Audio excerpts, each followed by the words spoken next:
Hey there, welcome to my channel where I take you on tours of tiny and creative homes. In today's episode, we're traveling to Colorado to meet a young woman who converted a box truck into an off-grid tiny home. Heather's gonna take us on a tour of her amazing home, which is rather stealthy on the outside, but on the inside, it's admittedly girly. The outside was very specifically designed to be very masculine and possibly intimidating, and the inside is the most feminine I could ever ask for. And she's also gonna explain how she stays safe on the road while traveling solo. And if you like videos like this one, where we showcase stories of people living alternatively, make sure that you subscribe and hit that notification bell so that you know every single time we publish a new video.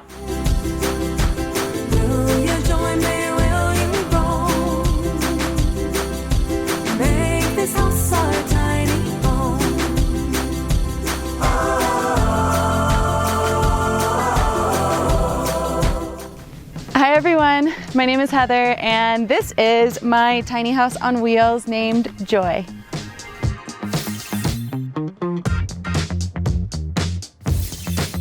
When I was a kid, I was definitely raised as a free-range kid. We built forts, we played in the woods, we played in the creek, we played at the park, we climbed trees, and having that experience of just being outside constantly as a kid has definitely influenced me as an adult and the decision to live life outside in the way that I do. I lived in the Bay Area for 12 years, most of which I worked at a company called Marine Layer, and I helped build that company from startup to national brand, and I loved that job until I was ready for something different. So in 2020, being in the Bay Area, being confined to small spaces, small apartments, not being able to go outside, I felt the impact of city living. And then the fires happened. I just remember driving across and looking around and being like, I have to go. And I didn't know what that meant yet. Still brings up emotions. I first set out for 3 months in my Prius, but I never had the spark. I didn't feel the spark of, yeah, this is for me, I want to live in a van, until I met a man who had this van. And as soon as I walked into his van, I knew I'm going to live in something like this. I was dead set on finding one of these, and within a month I found one online on an auction site, and it was everything that I wanted. Finding my van within a month might feel really unusual for a lot of people, but I'm like, yeah, because I wanted it more than anything else in the entire universe. That was the thing I wanted, and so it came to me. So my dad and I are really good at projects together. Because we had done an entire basement in 4 months, my outlook on this build was like easy peasy. I was like, oh my gosh, it's 10 by 7. We've got this. And we did. Once we got inside, the actual interior build only took us 1 month. What I did not anticipate was the exterior bodywork that was needed. The original windows had pretty significant water damage to the exterior of the van, which is fiberglass, so it's wood and fiberglass, and the wood was really rotted. The process of building and repairing the walls of the van took us 6 out of the 7-month build. The positive side of that was it helped me see the value in spending this much quality time with my mom and dad building this van. I paid somewhere in the $6,000 range for the rig itself, but after all was said and done through the process, it was about $8,600. The build itself was about 20 grand. Total cost of vehicle and build was around, let's say, 28 grand. Hi everyone, welcome to the outside of my home, Joy. She's a 2001 Chevy Express box truck. It's actually a really unique vehicle. It's an old Army base commuter van. As far as the outside goes, she's about 16 feet long, 9 feet high, and 10 feet wide, and weighs about 7,000 pounds. She has a really short wheelbase, which makes it very easy to park anywhere and travel on dirt roads and get around, while also feeling a bit like a van mansion. The interior is quite large because of the box, and I just love the size and shape. One of my favorite things about my van is that I have 2 giant windows on either side of my bed. On my roof, I have 4 100-watt solar panels from Renogy, 2 100 amp hour lithium batteries. I also have a Nomadic RTX 1000 air conditioner. It's 12 volt, which a lot of people are really shocked to hear that. With this amount of solar and my batteries, I can run my air conditioner for a couple of hours a day, which is plenty to be cooled off in the summertime. All right, let's head to the back. Let's talk about the back. Just a couple of things back here. One of my absolute favorite things about this van is that both doors open fully. And so I want to show you this process.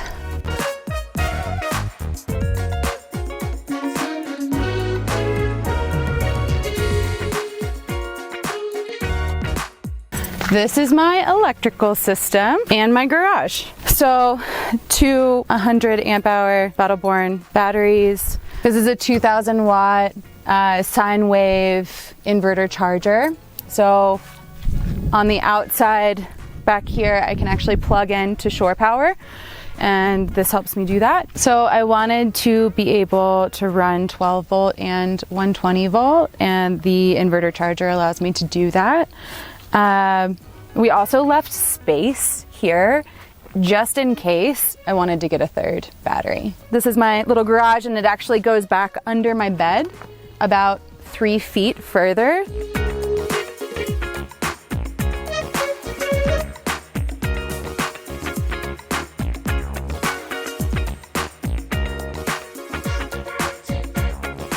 All right, let's check out the inside of Joy.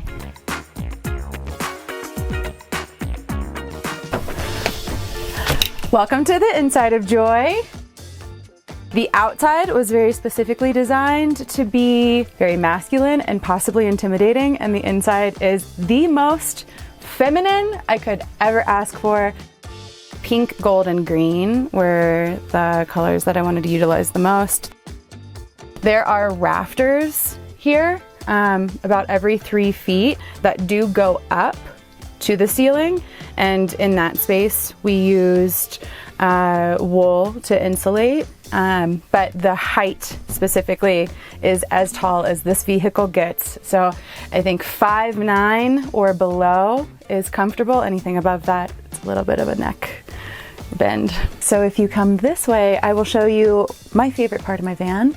It's my shoe shelf. It's just 5 inches by 17 inches all the way down. The vision here was to take a tiny, unusable really space. It was just this little lip on the side of the entry stairs, and build it up and create a lot of really important square footage. Let's see what's behind this curtain. I have a pass-through to the cab of the van, and for me it's a priority to be able to pass through back and forth when I park anywhere. This is my pantry.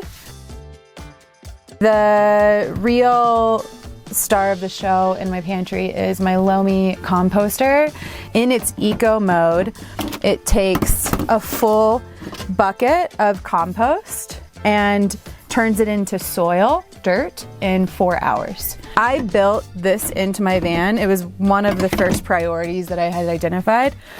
Because I'm vegan, I eat a lot of freshies and have a lot of food scraps, and when I'm finished, it's nutrient-dense soil. So depending on where I am, if I'm not in the desert, then I'll just sprinkle it outside.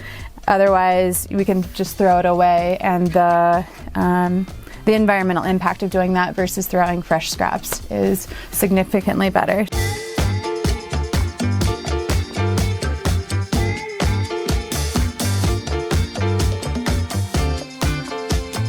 Traveling as a solo female van lifer, I think discretion is nice. If I'm arriving somewhere alone and I'm unfamiliar with the area or who is around, then it feels very comforting for me to be able to park, turn off, and just head back. I also do a couple of things up here that kind of support that safety component. I have like a men's hat. I have a couple of work gloves over in the corner. Usually when people who I don't know are engaging with me, I think because of this scene, people are like, oh, where are the two of you from? I get the two of you often, just by way of me kind of like staging some more masculine items.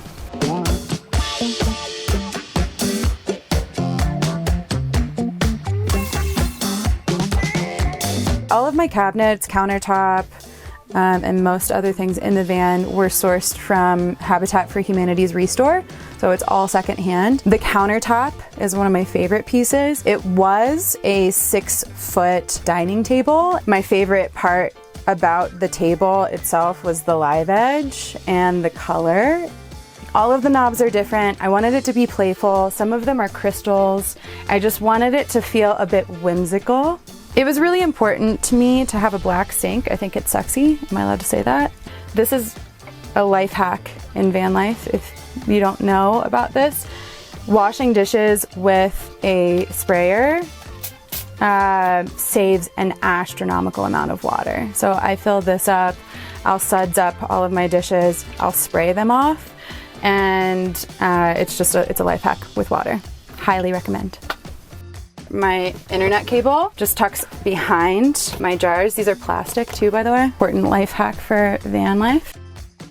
When I'm working, I have the Verizon Internet Gateway. I can just set it up here from wherever I am, and then I have the internet to do work. For the most part, it is pretty reliable. If you are someone who's working on the road and needs 100% full access to internet, high speed, constantly, I would recommend going with Starlink for sure.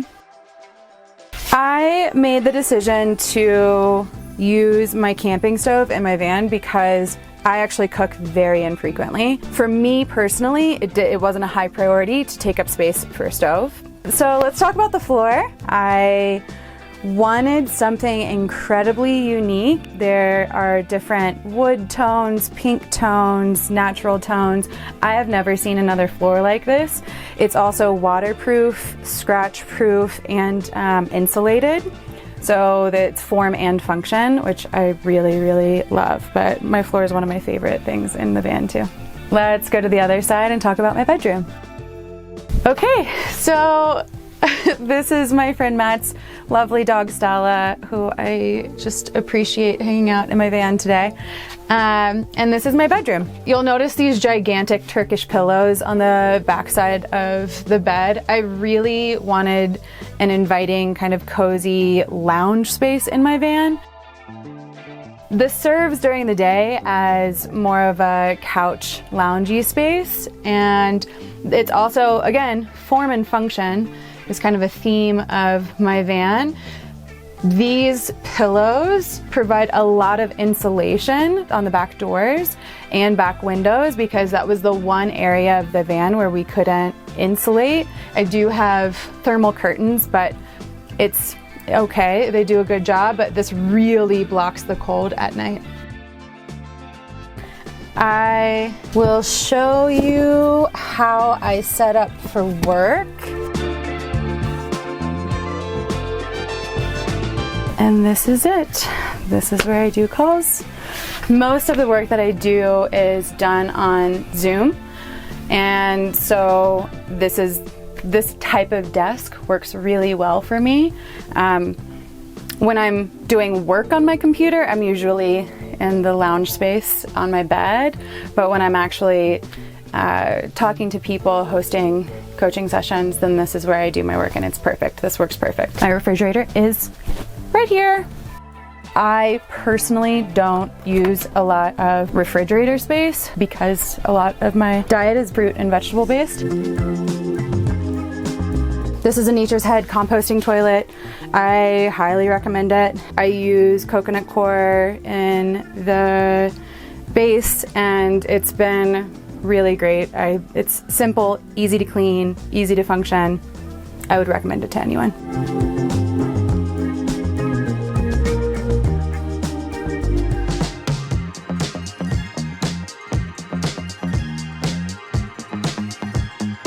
A lot of women don't feel comfortable doing what I'm doing, but because of how much I traveled alone in my job in San Francisco, I feel very comfortable being alone. And it's looping back to my intuition. I trust myself, I trust my intuition. If I feel safe, I'm good.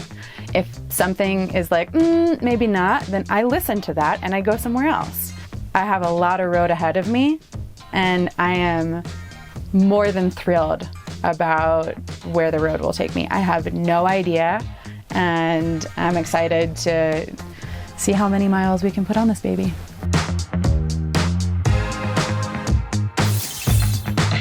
Thanks for watching this week's video. I hope you guys enjoyed it. I will see you soon with another tiny or unique home tour.